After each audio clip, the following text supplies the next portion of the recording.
अस्सलाम वालेकुम स्टूडेंट्स, हम अप्लाइड केमिस्ट्री में chapter chemical industries and metallurgy study कर रहे हैं। लास्ट 2 लेक्चर्स में हमने शुगर इंडस्ट्री के सोर्सेज और मैन्युफैक्चरिंग ऑफ रॉ शुगर को डिस्कस किया था। आज हमारा जो टॉपिक ऑफ डिस्कशन है वो है रिफाइनिंग प्रोसेस ऑफ शुगर। अब जिस तरह लास्ट लेक्चर था उसमें हमने डिस्कस किया था कि हम शुगर को किस तरह से मैन्युफैक्चर करते हैं, उसको शुगर केन को फील्ड से लेके इंडस्ट्री में जिस प्रोसेस से हम गुजारते हैं वो सारे स्टेप्स हमने 1 बाय 1 डिस्कस किए थे। क्रिस्टलाइजेशन के नतीजे में और एंड पे सेंट्रीफ्यूगेशन के बाद हमारे पास raw crystals of sugars obtain होती थी और साथ में मोलेसिस हमारा बाय प्रोडक्ट प्रोड्यूस हुआ था। मतलब हमारी प्रोडक्ट भी बन गई थी और बाय प्रोडक्ट्स भी बन गए थे। लेकिन जो हमने प्रीवियस लेक्चर में प्रोडक्ट बनाई थी उसकी रिफाइनिंग की अभी ज़रूरत थी। तो इसीलिए आज जो हमारा लेक्चर का टॉपिक है वो है refining process of sugar. Means जो हमारी रॉ क्रिस्टल्स शुगर की आई थी उनमें अभी कलर मौजूद था, तो उसके कलरिंग मैटर को रिमूव करने के लिए और कुछ इम्प्योरिटीज़ को रिमूव करने के लिए हमें उसकी प्योरीफिकेशन करवाना थी, उसकी रिफाइनिंग करवाना थी। तो आज हम रिफाइनिंग प्रोसेस को डिस्कस करते हैं। अब रिफाइनिंग प्रोसेस स्टार्ट करते हैं। रिफाइनिंग प्रोसेस में हम किन किन स्टेप्स को फॉलो करते हैं इनको 1 बाय 1 देखते हैं। रिफाइनिंग प्रोसेस ऑफ शुगर, इसमें फर्स्ट जो हमारा स्टेप आता है वो है एफिनिशन। इसको भी बाद में देखेंगे कि एफिनिशन क्या होती है। सेकंड स्टेप है मेल्टिंग। थर्ड स्टेप है क्लैरिफिकेशन, जिस तरह हमने रॉ शुगर मैन्युफैक्चरिंग में क्लैरिफिकेशन स्टेप किया था जिसमें हमने इम्प्योरिटीज़ को रिमूव आउट किया था for the purification of juice. तो यहाँ भी हम क्रिस्टल्स की प्योरीफिकेशन के लिए क्लैरिफिकेशन प्रोसेस जो है वो करवाएंगे। फोर्थ स्टेप है डिकलराइजेशन और चार फिल्ट्रेशन। अब डिकलराइजेशन क्या है, जो कलर उन क्रिस्टल्स में रह गया था उस कलर्स को रिमूव करने के लिए भी हम ये स्टेप फॉलो करेंगे और इस डिकलराइजेशन स्टेप को हम चार फिल्ट्रेशन भी कहते हैं। नेक्स्ट और लास्ट स्टेप जो है वो है क्रिस्टलाइजेशन। तो यहाँ तक हमारी रॉ शुगर की रिफाइनिंग भी कंप्लीट हो जाती है। मींस हम शुगर केन जूस से शुगर को मैन्युफैक्चर करने के बाद उसके कलर को रिमूव करने के बाद उसकी रिफाइनिंग करने के बाद उसको क्रिस्टल्स की फॉर्म में ले आते हैं। अब जो हमारा लास्ट स्टेप रह जाता है शुगर की मैन्युफैक्चरिंग में, शुगर इंडस्ट्री में, तो वो है ड्राइंग एंड पैकेजिंग। कि जब हमारी रॉ शुगर बिल्कुल प्रिपेयर हो गई, रेडी हो गई, तो फिर हम उसकी क्या करते हैं, उसको जस्ट ड्राई करते हैं और उसको प्रॉपर पैकेजिंग फॉर्म में लेके आते हैं। रिफाइनिंग प्रोसेस स्टार्ट करते हैं। रिफाइनिंग प्रोसेस के ज़रिए से जब हम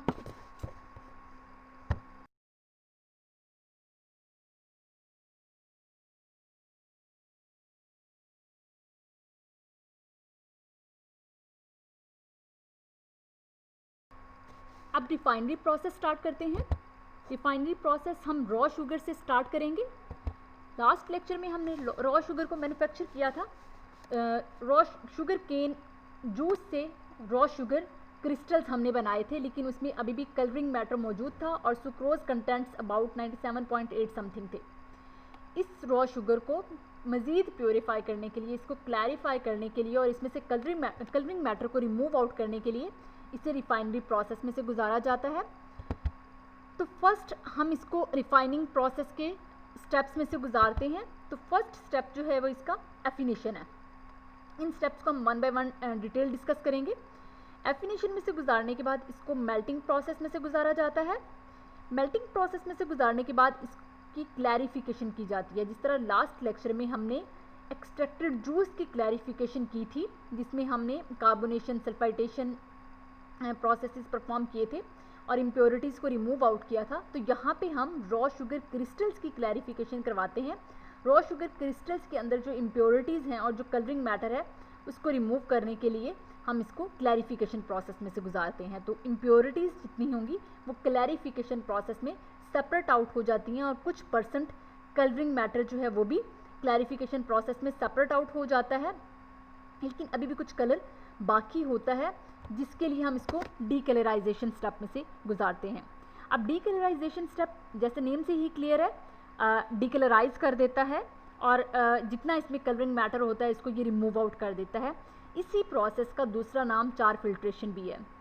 तो यहाँ तक इस स्टेप तक गुजरने तक हमारा जो है रिफाइनिंग प्रोसेस वो कंप्लीट हो जाता है।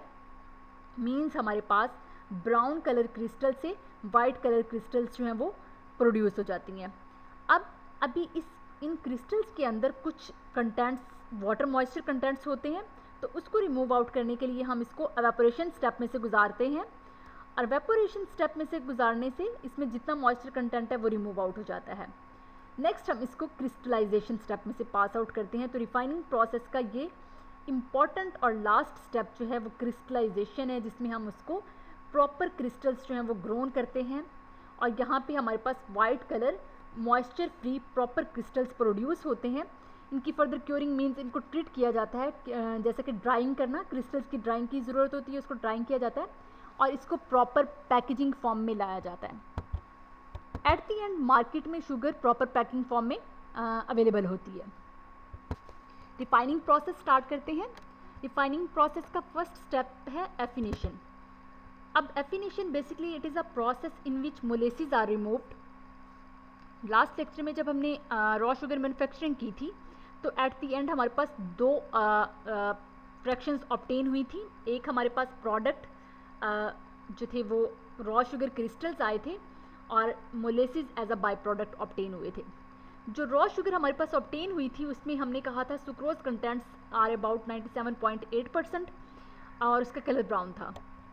अब उसमें अभी भी सुक्रोज कंटेंट्स की क्वांटिटी कम है, तो उसके लिए हम क्या करते हैं, हम इसको मज़ीद रिफाइन करते हैं। दूसरा उसका ब्राउन कलर है, तो ब्राउन कलर अभी भी उसमें मोलेसिस कंटेंट्स कुछ मौजूद हैं, जिसकी वजह से ब्राउन कलर आ रहा होता है, या डिफरेंट इम्प्योरिटीज़ की वजह से ब्राउन कलर आ रहा है। तो इसीलिए हम शुगर को फर्दर क्या करते हैं, उसकी रिफाइनिंग करते हैं।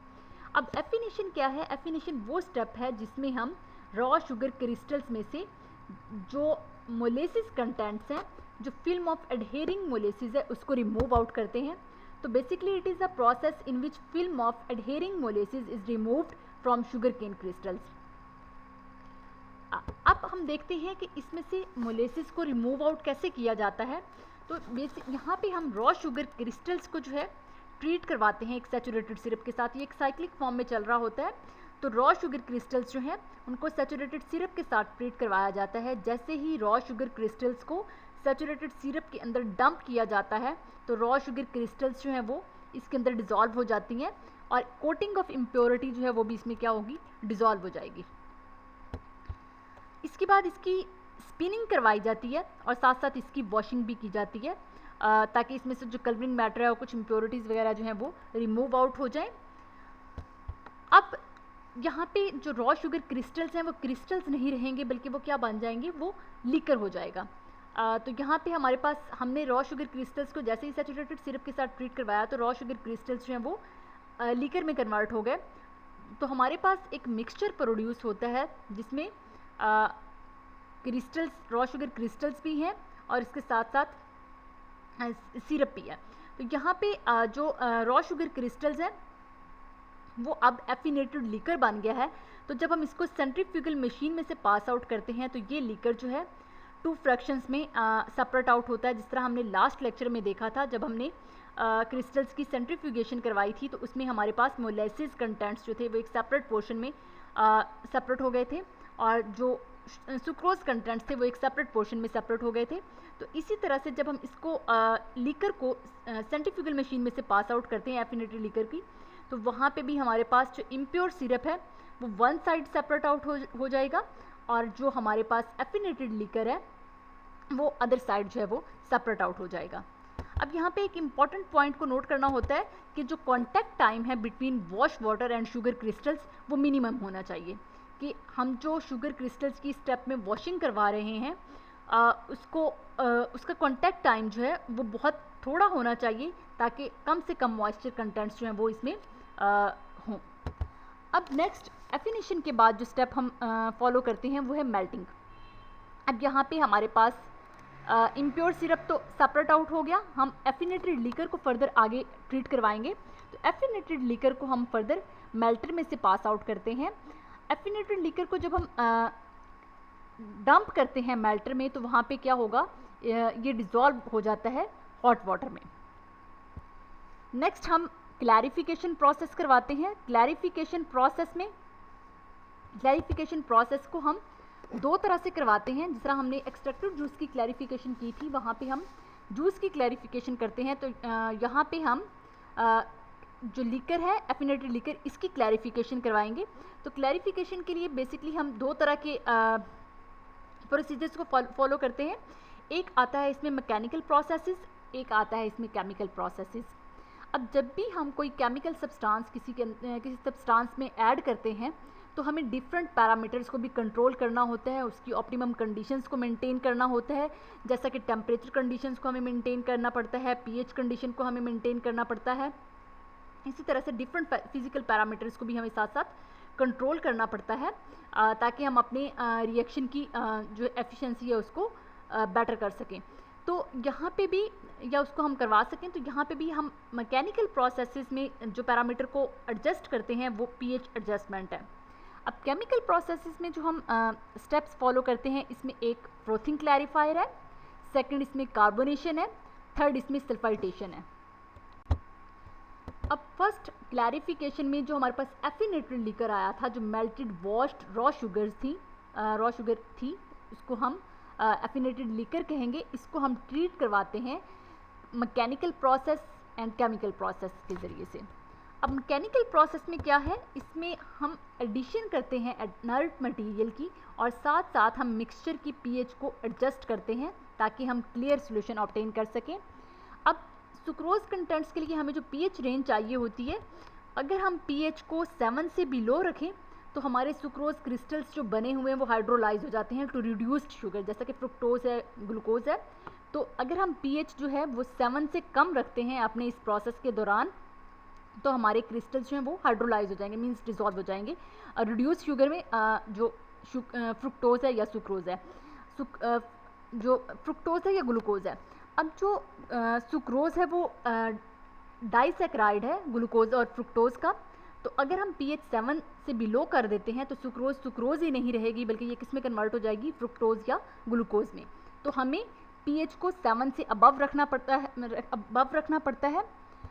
अगर हम पीएच को 9 से अबव कर दें तो फिर क्या होता है, फिर हमारी सुक्रोज की डिस्ट्रक्शन हो जाती है। सुक्रोज जो है वो वैसे ही ब्रेक हो जाता है, उसकी डिस्ट्रक्शन हो जाती है। तो हमारी जो पीएच रेंज होती है क्लैरिफिकेशन प्रोसेस के लिए वो 7 to 9 मीन 7 to 9 के बिटवीन होनी चाहिए, ना 7 से कम हो ना 9 से ज़्यादा हो, तभी हम अपने प्रोसेस की क्लैरिफिकेशन करवा सकते हैं। नेक्स्ट आ जाता है केमिकल प्रोसेस। तो केमिकल प्रोसेसेस में हम 3 प्रोसेसेस फॉलो करते हैं। नंबर 1 है फ्रोथिंग क्लैरिफायर, नंबर 2 है कार्बोनेशन सिस्टम, नंबर 3 है सल्फाइटेशन। अब हम फर्स्ट आ जाते हैं केमिकल प्रोसेसेस फ्रोथिंग क्लैरिफायर पे। फ्रोथिंग क्लैरिफायर में हम ज़्यादातर अपने जो एफिनेटेड लिकर है उसको अब हम ट्रीट कराएंगे लाइम के साथ। जैसे ही हम इसमें लाइम को ऐड करते हैं कैल्शियम हाइड्रोक्साइड को, तो उससे हमारे पास ट्राई कैल्शियम फॉस्फेट जो इम्प्योर बबल्स हैं वो बनते हैं। मींस जैसे ही हम लाइम को एफिनेटेड लिकर के अंदर पास आउट करते हैं तो हम इसको नेक्स्ट हीट करते हैं। हीट से क्या होता है, हम उसको एजिटेशन प्रोवाइड करते हैं, तो उसके नतीजे में जो लाइम है वो कन्वर्ट हो जाता है ट्राई कैल्शियम। लाइम जब फॉस्फोरिक एसिड के साथ रिएक्शन करता है तो ट्राई कैल्शियम फॉस्फेट में कन्वर्ट हो जाता है। ये ट्राई कैल्शियम फॉस्फेट जो है एजिटेशन की वजह से बबल्स बनाते हैं और एनट्रैप्ड इम्प्योरिटीज़ की फॉर्म में ये सेपरेट आउट हो जाते हैं। अगर हम इसके रिएक्शन को देखें तो यहाँ पे ये फॉस्फोरिक एसिड है, नेक्स्ट कैल्शियम हाइड्रोक्साइड है, इन दोनों को आपस में ट्रीट करवाया जाता है। तो उसके नतीजे में हमारे पास CA3PO4 twice try calcium phosphate produce होता है। ये एनट्रैप्ड बबल्स इम्प्योरिटीज़ हैं। तो ये एनट्रैप्ड इम्प्योरिटीज़ को रिमूव आउट हो जाती हैं और साथ में इसमें वाटर बन जाता है। नेक्स्ट स्टेप है इसमें कार्बोनेशन सिस्टम। अब कार्बोनेशन सिस्टम में क्या होता है, इसमें हम इसी एफिनेटेड लिकर को फर्दर ट्रीटमेंट करवाते हैं इसका कार्बन डाइऑक्साइड के साथ। इसमें हम कोई एडिशनल कार्बन डाइऑक्साइड ऐड नहीं करते, बल्कि ये carbon dioxide automatically flue gas से इसमें ऐड हो जाती है। अब फ्लू गैसेस क्या है, flue gases basically combustion exhaust gases हैं। जब हम इंडस्ट्रियल यूनिट शुगर मैन्युफैक्चरिंग का करते हैं तो यहाँ पे हम हीट पर्पस के लिए या फ्यूल जो हम यूज़ कर रहे होते हैं उसमें कंबस्टन एग्जॉस्ट गैसेस भी प्रोड्यूस हो रही होती हैं, जिनको हम फ्लू गैसेस कहते हैं। तो उनमें से जो कार्बन डाइऑक्साइड है ये कार्बोनेशन सिस्टम में इंट्रोड्यूस करवाई जाती है तो ये एक्सेस लाइन को रिमूव आउट कर देती है। कैल्शियम हाइड्रोक्साइड जो है ये कार्बन डाइऑक्साइड के साथ रिएक्शन करता है और इसके नतीजे में कैल्शियम कार्बोनेट बनता है जो कि प्रेसिपिटेट्स हैं, इनको फिल्टर आउट कर लिया जाता है। तो इस तरह से ये इनऑर्गेनिक इम्प्योरिटी भी जो है वो सेपरेट आउट हो जाती है। फ्रोथिंग क्लैरिफायर में और फ्रोथिंग क्लैरिफायर में तकरीबन इनऑर्गेनिक इम्प्योरिटीज़ तो सेपरेट आउट होती हैं, लेकिन इसके साथ साथ 25 to 45% जो है वो कलरिंग मैटर भी रिमूव आउट होता है। कार्बोनेशन सिस्टम में calcium carbonate impurities remove out होती हैं, लेकिन इसके साथ 60% जो है कलरिंग मैटर वो भी रिमूव आउट होता है। नेक्स्ट हम आ जाते हैं सल्फाइटेशन में। तो सल्फाइटेशन में एडिशन ऑफ सल्फर डाइऑक्साइड किया जाता है। जैसे ही सल्फर डाइऑक्साइड की एडिशन की जाती है तो एक्सेस लाइम जो है वो in the form of calcium sulphide जो है वो सेपरेट आउट हो जाता है।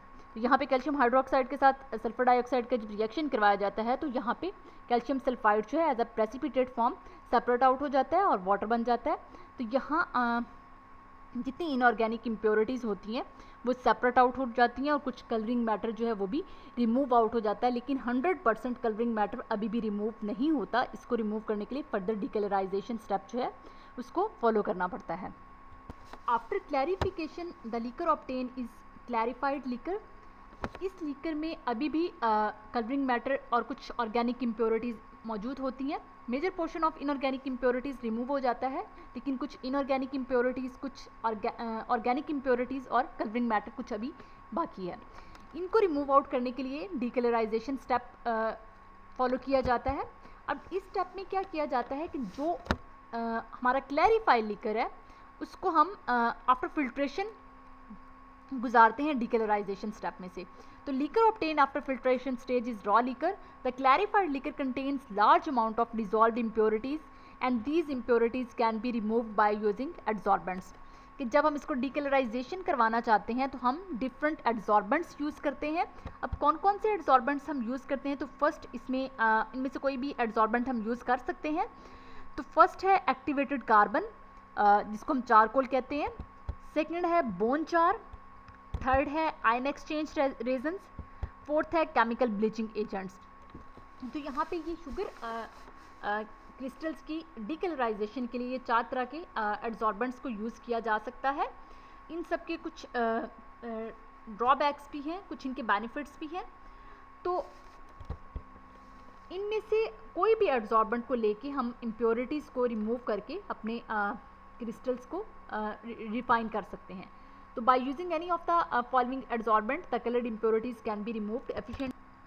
By using any one of the adsorbent colouring matter and impurities can be removed. तो फर्स्ट हम एड्सॉर्बेंट एक्टिवेटेड कार्बन को देखते हैं। एक्टिवेटेड कार्बन को हम एक्टिवेटेड चारकोल भी कहते हैं। अब एक्टिवेटेड कार्बन है क्या? Basically it is a form of carbon. ये कार्बन की ही एक शक्ल है जिसका लो वॉल्यूम पोर्स होते हैं और इंक्रीज्ड सरफेस एरिया है। अब किसी चीज़ का सरफेस एरिया इंक्रीज्ड होता है वहाँ पे एड्सॉर्प्शन रेट जो है वो बेटर होगा। तो अगर हम इसको डिफाइन करें, it is a form of carbon that have small low volume pores that increases the surface area for adsorption और केमिकल प्रोसेस। अगर हम इसको देखें, अपीयरेंस इसकी देखें तो वो हमें कुछ इस तरह से नज़र आएगी। नेक्स्ट एड्सॉर्बेंट है बोन चार। बोन चार जो है ये एक्टिवेटेड कार्बन से डिफरेंट है। एक्टिवेटेड कार्बन सिंपली कार्बन है, जबकि बोन चार जो है ये कार्बन के साथ साथ कैल्शियम फॉस्फेट पे भी कंसिस्ट होता है।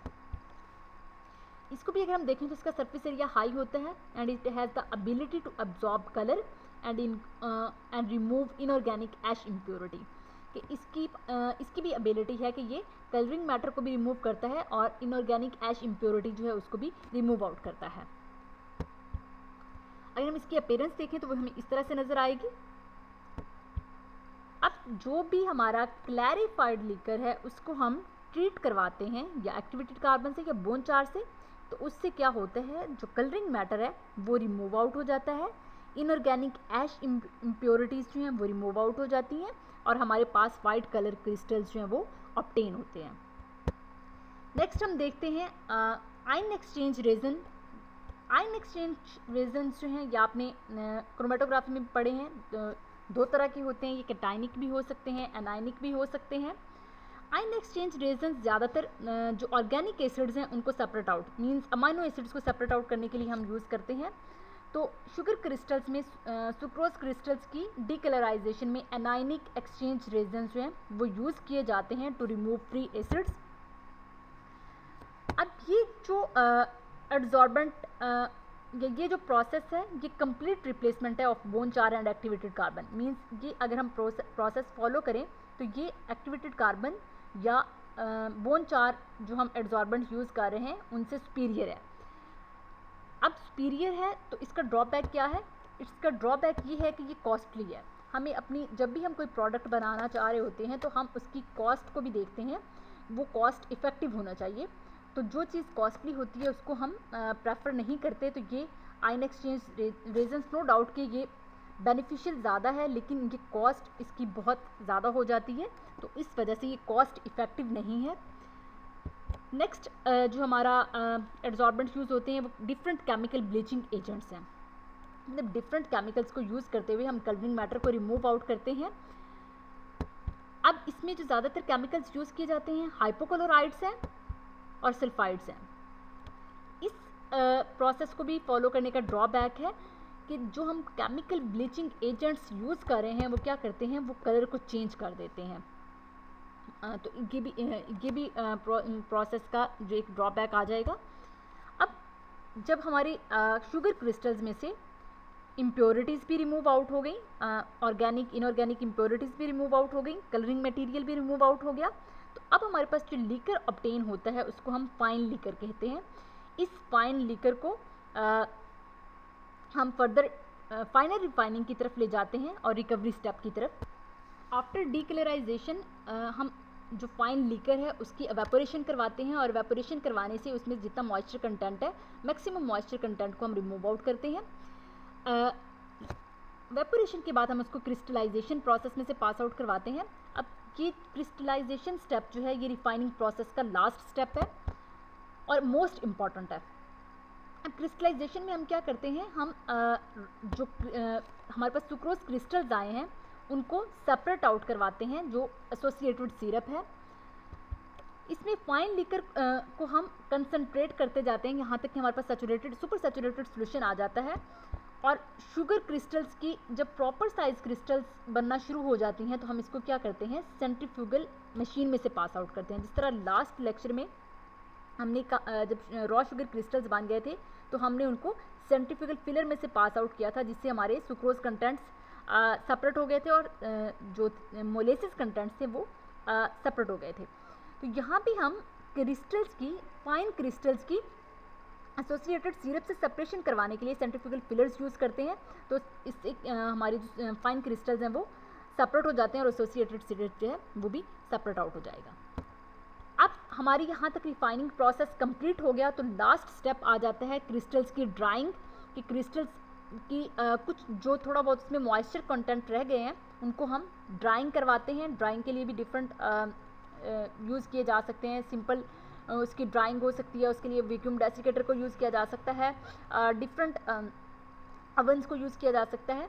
तो यहाँ पे हम सिंपली ड्राइंग को डिस्कस करते हैं कि जो क्रिस्टल्स प्रोड्यूस हुए उनकी फर्दर ड्राइंग करवाई जाती है ताकि मॉइस्चर कंटेंट्स रिमूव हो जाएं। और अब ये क्रिस्टल्स बिल्कुल फाइन और रेडी हैं तो इनको हम पैकिंग की तरफ लेके जाते हैं। अब पैकिंग के लिए भी इसको कैटेगराइज किया जाता है कि किस किस ग्रेड की ये हमारी क्रिस्टल्स हैं। तो ग्रैनुलेटेड शुगर कंटेंट्स जो यहाँ पे हमारे पास होती है उसमें 99.93% सुक्रोज कंटेंट्स होते हैं। लास्ट लेक्चर में हमने रॉ शुगर मैन्युफैक्चर की थी तो उसमें हमने कहा था कि 97.8% सुक्रोज कंटेंट्स होते हैं। जब हम इसको रिफाइनिंग प्रोसेस में से पास आउट करते हैं तो यहाँ पे हमारे पास सुक्रोज कंटेंट्स इंक्रीज हो जाते हैं। तो ऑलमोस्ट 99.93% सुक्रोज कंटेंट्स हम ऑब्टेन करते हैं और ये ग्रैनुलेटेड शुगर होती है। अगर हम इसको देखें तो ये हमारे पास इस तरह की अपीयरेंस इसकी होगी और पैकिंग फॉर्म में ये इस तरह से अवेलेबल होती है। अब रिफाइनिंग प्रोसेस की हम एक फ्लोशीट डायग्राम के अकॉर्डिंग इसको अंडरस्टैंड करते हैं। जो रॉ शुगर हम मैन्युफैक्चरिंग के बाद ऑब्टेन करते हैं अब उसकी रिफाइनिंग करवाई जाती है। तो रिफाइनिंग के लिए इसको फर्स्ट एफिनेशन स्टेप में से पास आउट किया जाता है, साथ ही इसको आपको एक रिकवरी की तरफ एरो दिखाया गया है, ये एसोसिएटेड सिरप है, उसके साथ इसको मिक्स किया जाता है ताकि जो शुगर क्रिस्टल्स हैं वो सैचुरेटेड क्रिस्टल्स बन जाएं। अब वो सैचुरेटेड क्रिस्टल्स एफिनिशन लीकर कहलाता है। उस लीकर को हम क्लैरिफिकेशन प्रोसेस में से पास आउट करते हैं to remove impurities. After removal of impurities ये this liquor is called clarified liquor. इस लीकर को डीकलराइजेशन स्टेप में से गुजारा जाता है ताकि जो कलरिंग मैटर, जो इम्प्योरिटीज़ बाकी रह गई हैं उनको भी रिमूव किया जा सके। तो डीकलराइजेशन के बाद जो हमारे पास लीकर ऑब्टेन होता है उसको हम फाइन लीकर कहते हैं।